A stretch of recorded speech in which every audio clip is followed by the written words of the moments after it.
Joining us now is OjyOkpe, with stories trending around the world. Hello, Jinx. Good morning, Dr. Abati. You look dapper today. Good morning, Rufai. Don't worry, we'll energize you after the show. Well, all right. Good morning to you, viewers. Here are some of the stories that are trending across the globe. In the United Kingdom, Rishi Sunak delivered his first speech outside Downing Street as the country's new prime minister after an audience with King Charles at Buckingham Palace on Tuesday. The 42-year-old in his speech paid tribute to his predecessor, Liz Truss, but said mistakes were made. And I have been elected as leader of my party and your prime minister, in part, to fix them. In India, the national holiday, Diwali, was celebrated across the country as earthen oil lamps and dazzling lights lit up homes and streets to mark the Hindu festival that symbolizes the victory of light over darkness. On Sunday, over 1.5 million earthen lamps were lit and kept burning for 45 minutes, retaining the Guinness World Record it set last year. This year's festival was extended in honor of Rishi Sunak, becoming the United Kingdom's first Hindu Prime Minister.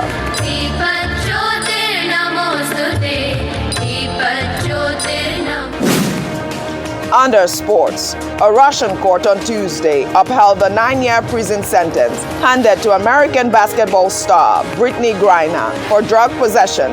The 8-time All-Star center, with the WNBA's Phoenix Mercury and a 2-time Olympic gold medalist, was convicted on August 4th after police said they found vape canisters containing cannabis oil in her luggage at Moscow's Sheremetyevo airport.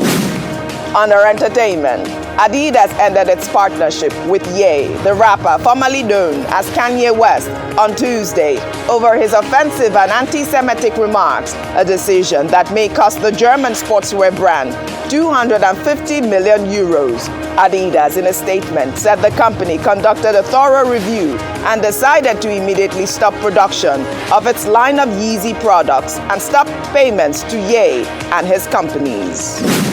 Finally, former actress and the Duchess of Sussex, Meghan Markle, in her latest Archetypes episode, revealed that she is 43% Nigerian after undergoing a genealogy test. The 41-year-old mother of two, during her discussion with comedians Issa Rae and Ziwe Famudo on the new podcast installment titled Upending the Angry Black Woman Myth, said that she is going to dig deeper into her background because her Nigerian heritage has come as a huge surprise to many people, especially the Nigerian community. I just had my genealogy done a couple years ago. What? What are you? 43% Nigerian. No way! No, whoa, Jacqueline! Oh my gosh, are you really serious? Yeah. This is huge. Igbo, Yoruba, do we know? So I mean, I'm going to start to dig deeper into all this because anyone that I've told, especially Nigerian women, are just like, what? This is huge for our community. No, honestly, you do look like a Nigerian. You look like my Aunt Uzo. So this is great. Oh my goodness, Uzo. Shout out.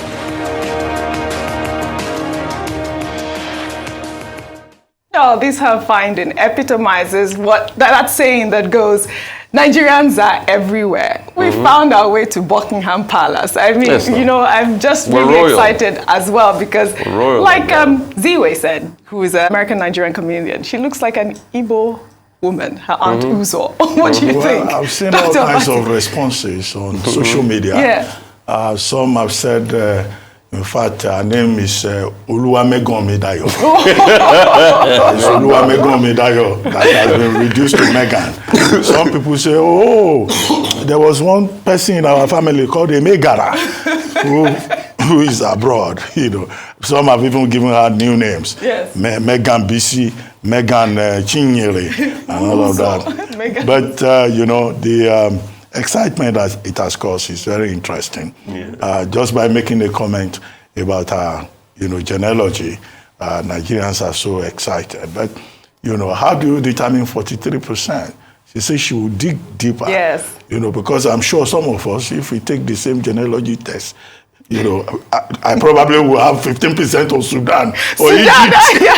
Oh, I would have said Ghana. Or maybe Ghana. Yeah. But you see, this has generated a lot of fun Yes. For Nigerians and made her more popular among Nigerians. They say, oh, she's our sister. She's one of us. But I'm also sure that many Nigerians would like to know what she comes up with when she digs deeper. Whether she's from, where's that your...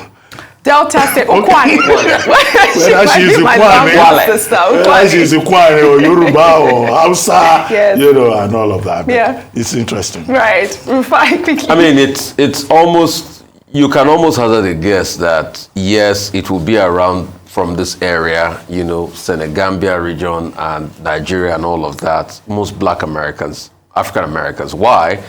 Because this was the heart of slave trade, and we will remember Dahomey, you know, the point of no return.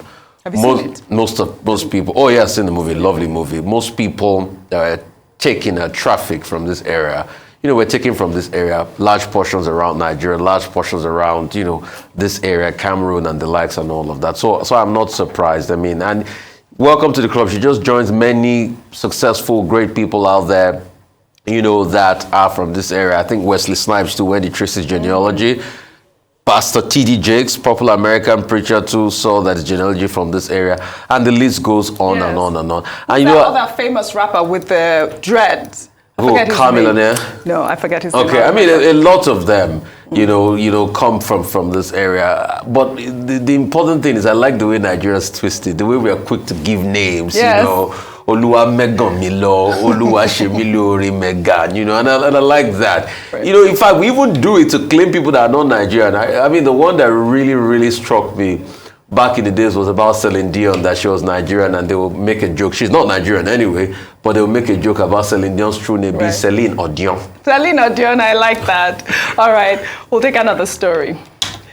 On Tuesday, the Vice President of Nigeria, Professor Yemi Osinbajo, was a special guest of honor at the launch of a book titled Deputizing and Governance in Nigeria, authored by the Governor of Kano State, Abdullahi Ganduje, where he jokingly addressed the vice presidential candidate of the All Progressives Congress, Kashim Shettima, as the chairman of the Osinbajo Ice Cream Company. The joke was in reference to a statement attributed to Shettima, who, while campaigning back in June for the APC presidential candidate, Bola Ahmed Tinubu, said Osinbajo would not make a good president because he is a nice man, and nice men should be selling popcorn and ice cream.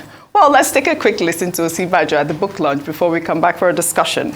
Distinguished Senator Kashim Shettima, who is also the majority shareholder and chairman of the Yemi Osinbajo Ice Cream Company.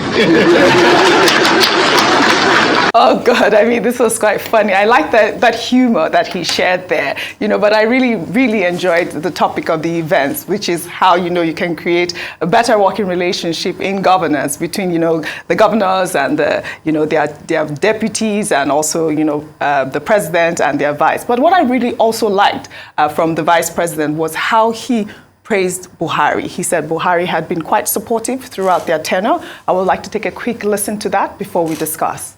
Personally, I've been more fortunate than others in my relationship with my principal, with Mr. President. He said to me, when I told him that I was going to send him there are a few things that were outstanding, which I was meant to send to him.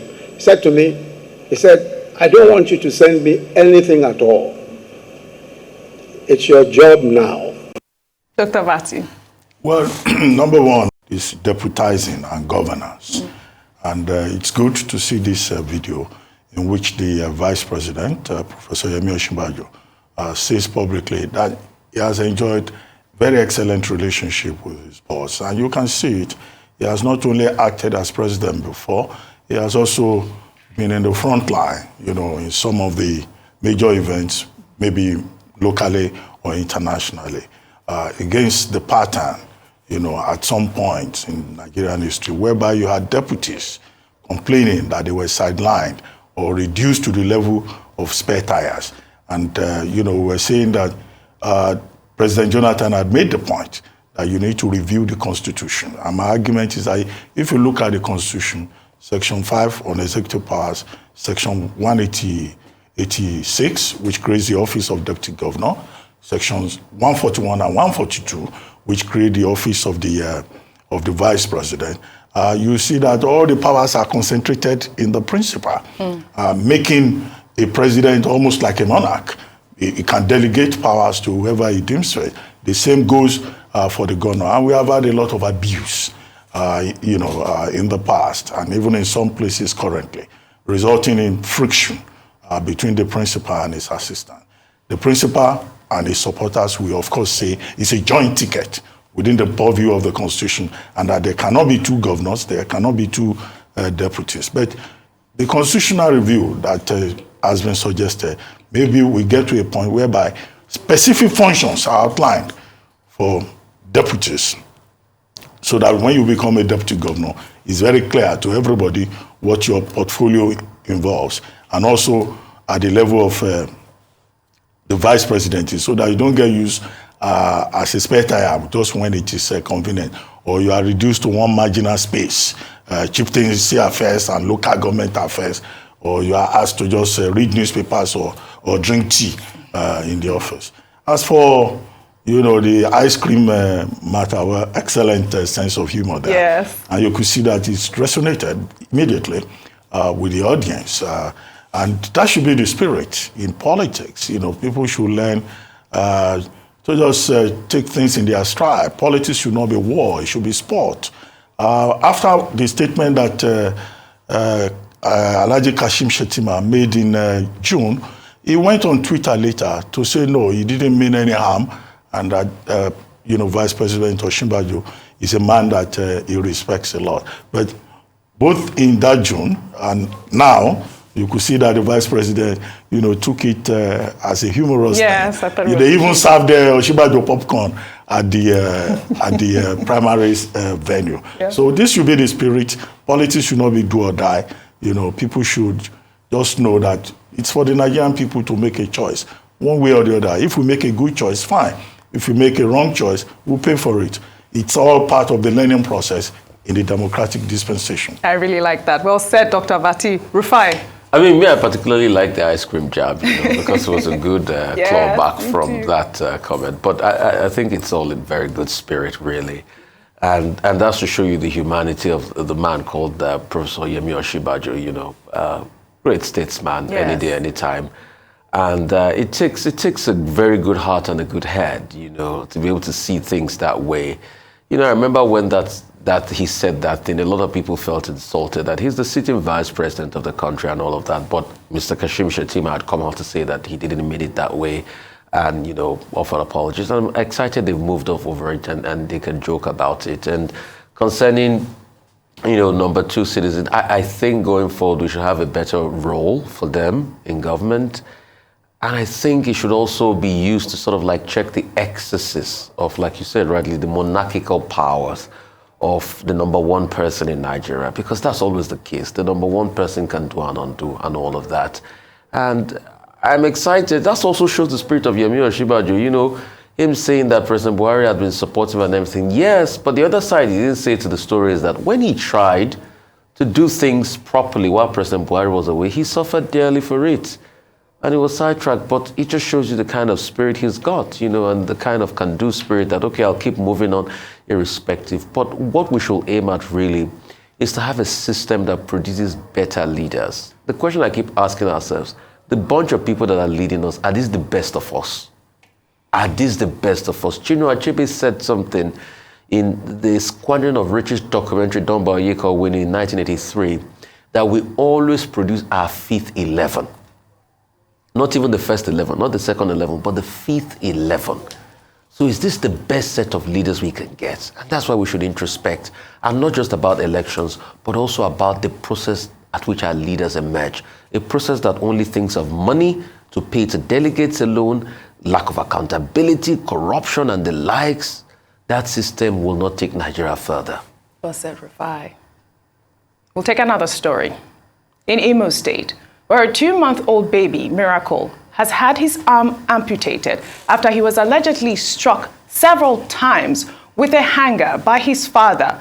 Mr. Confidence Amatobi, who felt his 2-month-old baby disturbed his sleep with the sound of his cry.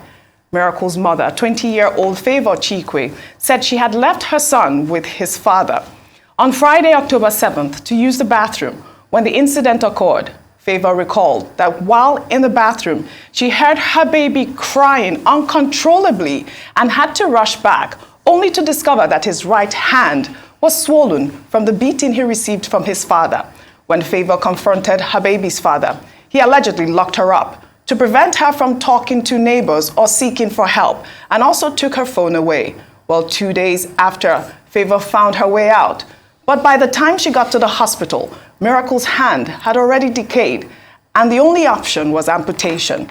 Mr. Amatobi is currently on the run. The National Human Rights Commission and the Nigeria Association of Women Journalists Imo State chapter have called on the Imo State government and the Nigeria police force to immediately arrest and persecute the man who many have described as a monster. This is such a horrendous story, Dr. Abati. I can't even read it without feeling like crying. How can this happen in our society? I mean, we are calling really for this man's arrest if all of these stories are true, Dr. Abati. Yes, I mean, people are horrified. Yes. What kind of human being is that Confidence, Mr. Confidence Amatobi? Yes. Could it be that he's depressed, he has mental health issues, and even if he has issues that have not been treated, to attack a 2-month-old baby? It's unbelievable. I've never in my life. The story says the child was crying, and this Yes. man just took a hanger, a clothes hanger, and started beating a 2-month-old child.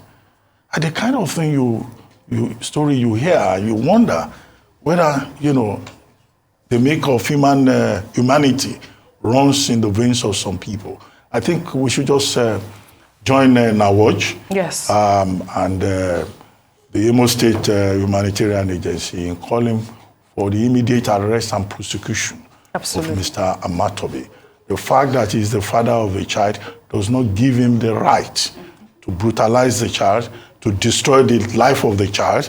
Now the child will have to live with this for the rest of his or her life. And then also for locking up the wife. The father, you are somebody's husband, does not give you the power to brutalize, dehumanize, take away from the dignity of that person, which is the whole point about the Violence Against Persons Act. That many states have also domesticated. But, it's a shocking story. Yes.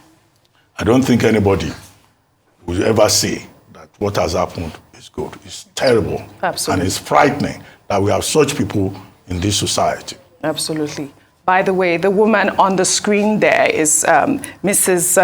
Dorothy Naji. She's been advocating for this horrible man's arrest.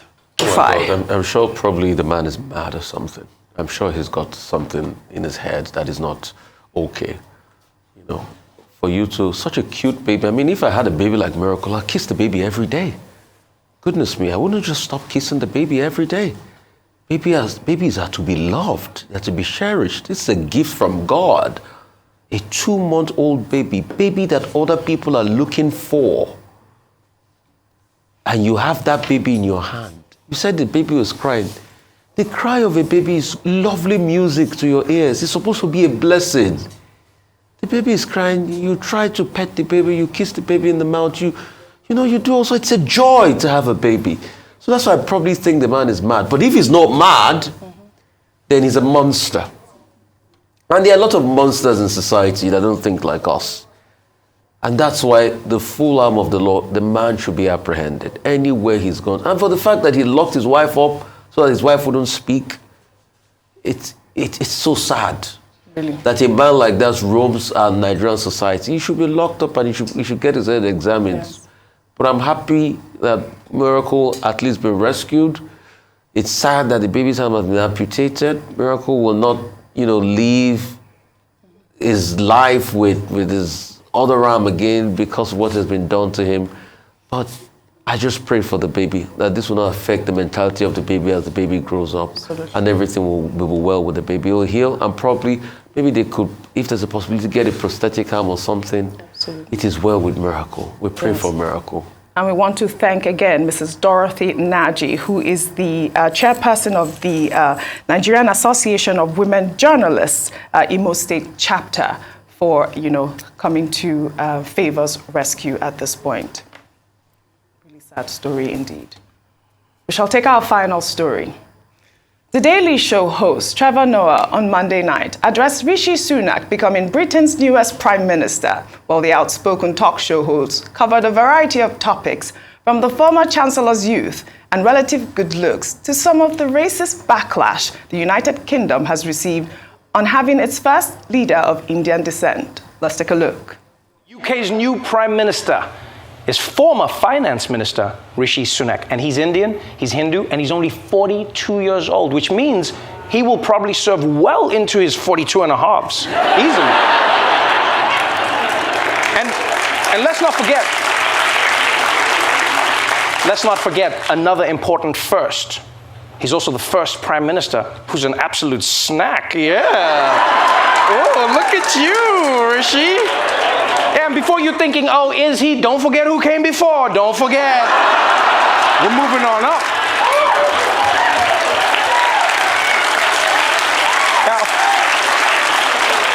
Now, of course, not everyone in the UK is happy about Rishi Sunak taking the top spot and making history. And it's not because of his policies or because of his personality. No, there are some people who have a problem with something else, as this caller to a British radio show so eloquently explained. Is the real problem here, Jerry, that Rishi Sunak is a brown man and you don't trust him at the top of this country? Well, could you imagine him going to the Scottish Nationalists and being the Prime Minister of the Scottish Nationalists? Could you imagine me becoming the Prime Minister of Pakistan or Saudi Arabia? No, these things matter. I'm sorry you don't like it, but this is predominantly, we're talking about England, right? 85% of the English people, yes, are white English people, and they want to see a Prime Minister that reflects them. Yeah, this guy has a good point. Can you imagine if white English people wanted to rule countries where no one looked like them? Oh, that would never happen. Can you imagine that world? What would that world be like? Well, that's a valid point. Racism has always been a big issue. It's not just racism, it's whatever we call it here, tribalism in politics, and which was one of the stumbling blocks for Rishi Sunak at the point. But I really love Trevor Noah's joke. Dr. Abati, really quickly. Well, I mean, Trevor Noah will always be Trevor Noah, but part of the importance of Rishi Sunak becoming Prime Minister is one, about the multiculturalism of Britain. Britain is no longer reserved for the brown, for the black, or for the white. It's a multicultural, diverse society. And this is not the first time you have a person of color taking a major position. After all, there are ministers who are persons of color. The mayor of London is also a person of color. So, but what is important to me is about the multiculturalism. Yes, there will always be persons with racist tendencies, right? But at this moment, the British people, they've decided that this is not about race. It's about how to get Britain to work. And Rishi Sunak, out of all the leading contenders for that office, has been chosen as a man. In fact, he went through a coronation, in quotes, as a person who can take Britain forward and deal with the profound crisis that Great Britain faces at this moment. So it proves the point again that, talent is not about your color. Yes, I love that. Intelligence is not determined by the color of your skin. It's determined by what you have here. And there seems to be a consensus that Rishi Sunak, he may be of Indian origin, he may be of Indian origin, but he's as British as anyone else from the time of his grandparents who relocated from Tanzania to the UK. A quick word really quickly before I... racists have a myopic perspective of the world, and they show it every time. But it doesn't stop us from looking at a bright world. Happy Diwali. Yes. Congratulations, PM Rishi Sunak. Yes. And congratulations to the United Kingdom. Thank you both for your great analysis as always. Well, that's all I have for you on what's trending today. I'll see you tomorrow.